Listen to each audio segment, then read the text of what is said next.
Teka-teki mengenai aliran uang korupsi BTS Kominfo mulai terungkap. Nyanyian saksi dalam persidangan menyeret sejumlah nama pejabat. Lantas, kemana saja aliran dana kasus korupsi BTS Kominfo berlabuh? Kita akan membahasnya bersama sejumlah narasumber. Ada pakar hukum pidana Prof. Hipnu Nugroho dan Koordinator Masyarakat Anti Korupsi Boyamin Saiman. Selamat malam Bapak-Bapak. Selamat malam, Mas David. Kita ketemu lagi masih di kasus yang sama. Bang, saya hebat, selalu mengawal. Bagaimana Bang? Ini kita agak sedikit terputus ini. Okay. iNews dan MNC hebat mengawal ini sejak dulu sampai sekarang tidak hentinya. Sangat hebat. Ya, karena kami juga ingin kasus ini selesaikan dan terbuka begitu ya Bang. Nah, saya masih ingat waktu itu Bang Boyamin sempat mengajukan pra-peradilan kalau tidak salah. Ya. Dan melibatkan satu nama pada saat itu yang waktu itu Bang Boyamin masih belum sebutkan. Tapi boleh saya konfirmasi aja sekarang Bang. Apakah memang nama ini adalah Pak Dito ini? Ya, salah satunya. Sebenarnya 3 nama kok. 3 nama siapa saja Bang? 2 Nistra, ketiga Jemi Suciawan.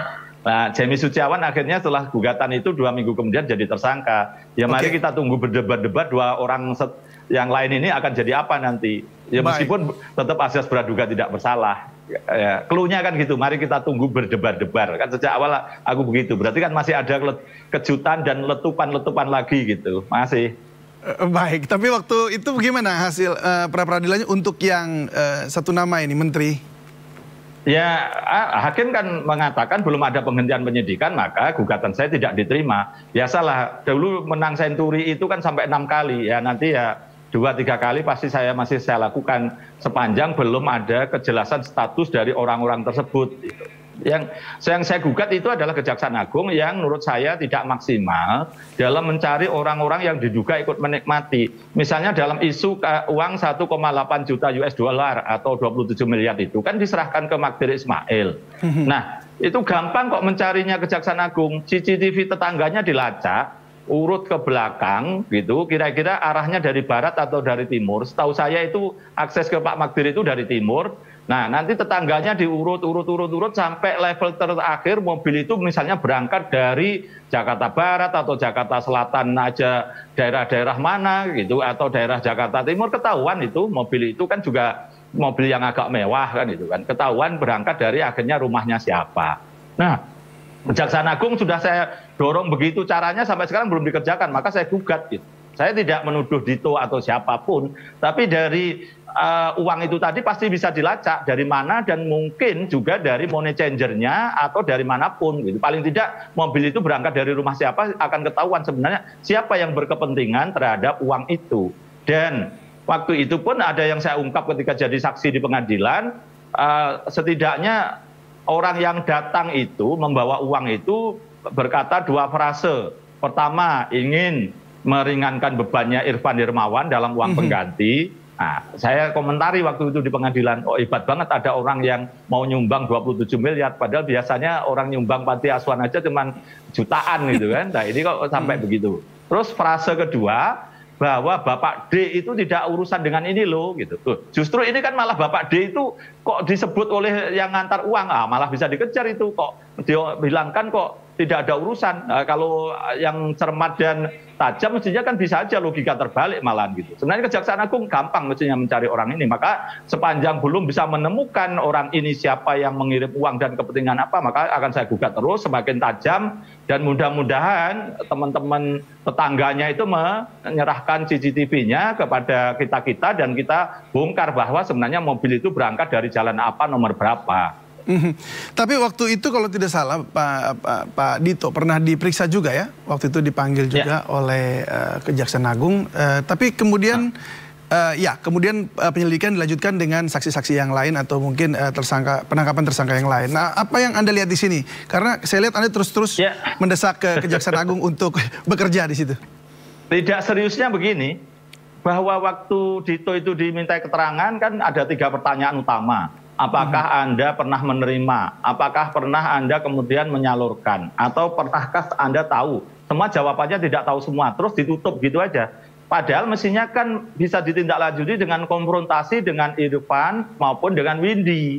yang mengaku pernah menyerahkan pada yang bersangkutan. Itu kan paling tidak dikonfrontasi, dipertemukan. Nah itu belum dilakukan sampai sekarang. Masa nunggu saya pra-peradilan 2 kali hanya untuk sekedar konfrontasi? Ya soal Dito akhirnya tidak mengakui dan kemudian tidak ada bukti, nggak apa-apa. Tapi setidaknya pemeriksaan itu ditingkatkan lebih jauh lagi dengan konfrontasi.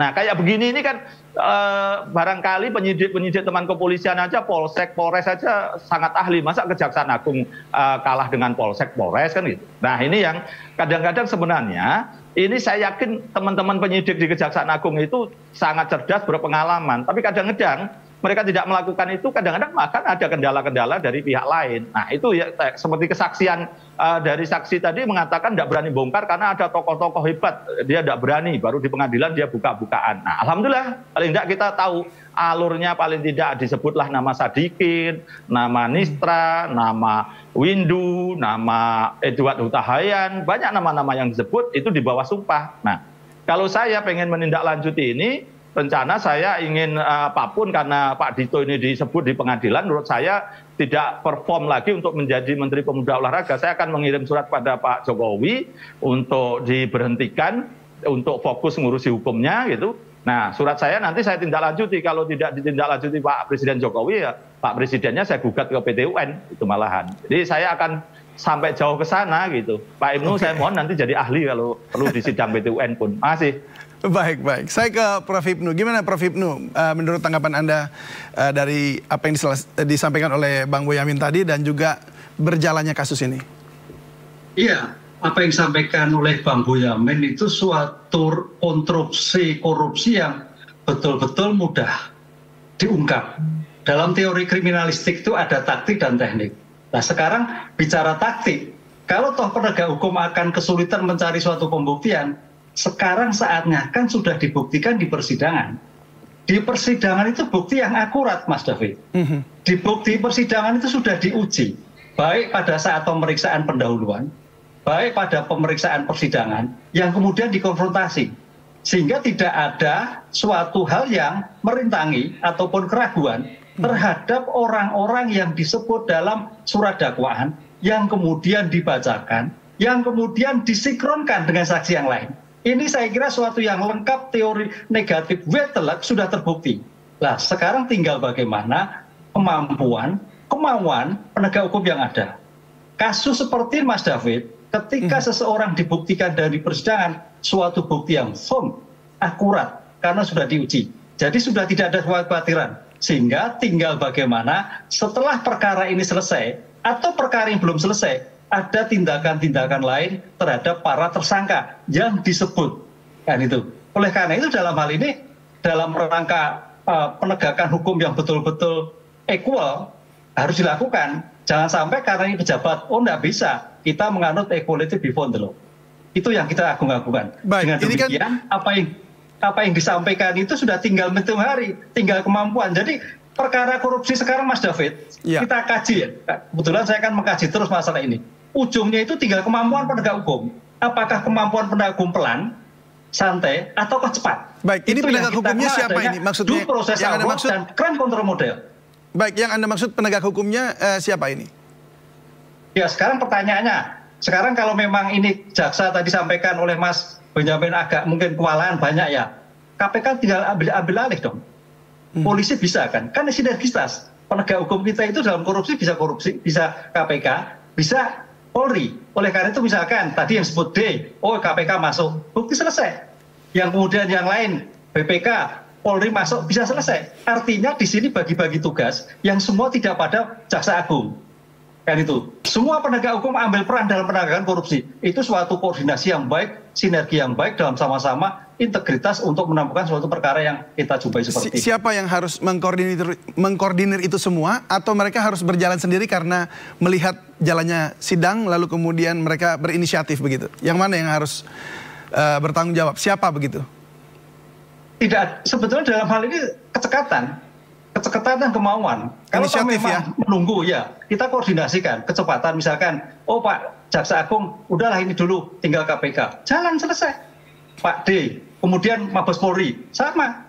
Dengan demikian dalam konsep suatu sinergisme terkait integralistik penanganan suatu korupsi, itu ditanggung bersama. Jadi jangan sampai semua menunggu pada Kejaksaan Agung yang tadi Mas Bonyamin digugat terus. Karena mungkin kaitannya SDM, biaya, tekanan, sebagainya. Kita akui, dalam penanganan korupsi faktor eksternal sangat menentukan. Tekanan sangat menentukan. Sehingga sekarang itu dibutuhkan keberanian. Keberanian, Mas. Keberanian dalam mengungkap. Karena tantangannya cukup berat. Tadi ya, seperti Mas Bonyamin tadi. Justru saksi berkata, tadi dikatakan saksi bilang, oh, saya nggak berani gitu karena itu kan ada ancamannya seperti itu kan.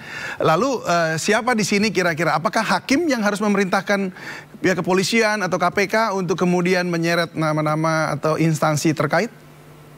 Ya, dalam hal ini Mas David, LPSK harus ambil juga peran.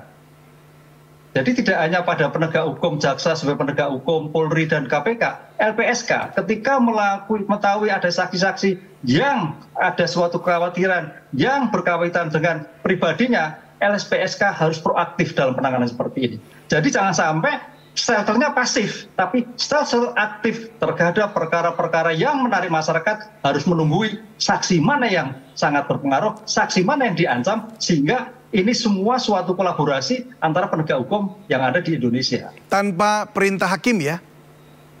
Oh iya, tanpa perintah hakim. Hakim itu fungsinya mengadili.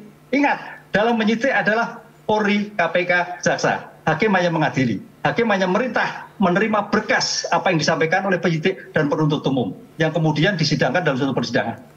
Baik, saya kembali ke Bang Boyamin. Bang, tadi Anda katakan bahwa ini pasti, ya artinya akan ada tindakan lanjut gitu ya. Anda akan mengambil langkah-langkah tertentu begitu. Tetapi apakah Anda melihat bahwa juga akan ada tersangka-tersangka baru kemudian yang yang mungkin bisa jadi menjadi mastermind di balik kasus ini?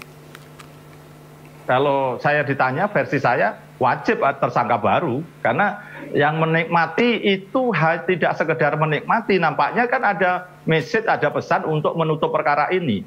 Nah, Kejaksaan Tinggi Sulawesi Tenggara ada orang yang sekedar mencatut nama dan menerima uang 4 miliar gitu, dan berjanji akan menutup perkara, itu jadikan tersangka menghalangi penyidikan. Masa Kejaksaan Agung kalah dengan level bawahnya Kejaksaan Tinggi? Karena lebih kompleks yang di BTS ini, ada yang sudah mencoba melakukan apa dan banyak orang gitu, bukan satu orang aja gitu, dan berbagai variasi gitu. Ada yang dikatakan minta 15 miliar sambil mengancam proyek, namanya EH, terus kemudian yang berjanji menutup, terus kemudian berjanji menutup lagi, sampai banyak orang yang menerima aliran dananya, bahkan ada yang 70 miliar. Itu yang Markus yang menutup perkara, belum Markus yang pengawasan, ada 2 itu 40 sama 70. Yang dulu saya istilahkan itu clue-nya awal-awal itu kan gedung utaranya gedung Kejaksaan Agung. Ya berarti kan yang disebut dugaannya oknum yang terkait dengan DPR. Nah, yang agak utara kanan itu kan terkait dengan dugaannya oknum di BPK. Kan banyak clue saya yang dalam tanda kutip sekarang sudah agak tam. Nah, David begini, saya hanya yang jangka pendek aja lah menuntut Kejaksaan Agung untuk Pak Dito, karena sudah disebut banyak orang saksi, harus dihadirkan di pengadilan sebagai saksi. Toh kemarin sudah diperiksa di Kejaksaan Agung jadi satu berkas, jangan sampai ini tidak dihadirkan nanti. Nah, nanti mudah-mudahan kita dorong hakim pun itu untuk menyidangkan secara bersama-sama dengan Irfan, dengan Windy gitu, jadi konfrontir di situ gitu. Nah, kalau ini aja tidak dilakukan oleh Kejaksaan Agung, ya saya mohon maaf Pak Rhoma Irama, saya catut nama Anda dan lagu Anda. Ini sungguh terlalu. Jadi sebenarnya itu Prof. Hipnu, apa yang disampaikan Bang Boyamin ini adalah suatu keniscayaan begitu ya, untuk menghadirkan dan mengkonfrontir semuanya, dan seharusnya dilakukan begitu. Iya, kan gini, dalam ilmu kriminalistik itu memang penegak hukum ya. Kayak saya nggak menyebut jaksa yang hakim, penegak hukum itu memang ada suatu tali ulur ya, tali ulur strategi lah. Kira-kira siapa dulu, nggak kepengen hadirkan. Jadi kalau memang betul, itu semuanya gampang kok. Tergantung bagaimana stil penegak hukum yang ada menaikkan peranan ini. Apakah satu-satu, apakah sama-sama, atau nanti diulur-ulur, kan itu. Itu suatu bagian strategi. Makanya teori incycling itu sangat menentukan sekali. Jadi suatu seni penegakan hukum itu juga penting. Satu dulu, besok satu lagi, bisa, Mas Jumin. Atau satu sekalian berjamaah selesaikan juga bisa. Nah ini kan faktor-faktor ini yang saya kira juga tergantung bagaimana kemauan dari penegak hukum. Jadi sekarang ini Mas David, dalam hal apakah itu Polri, apakah itu jaksa, apakah kemampuan dan keberanian itu yang dituntut. Karena situasi tanda petik politik juga sangat kuat, tekanan kuat. Sehingga kalau tidak berani, ya mundur. Baik, ini bicara soal berani nggak berani ini. Jadi mesti ada seseorang atau satu siapa begitu yang artinya harus jadi backing begitu ya, supaya semuanya jadi berani ya. Karena ini jadi pertanyaan, karena kok kasus kita dari dulu ya selalu ada yang seperti ini. Ada yang maklar kasus begitu, yang kemudian membackingi yang lain satu dengan yang lain. Nanti kita akan bahas, tapi usai jeda berikut ini kita akan kembali usai pariwara.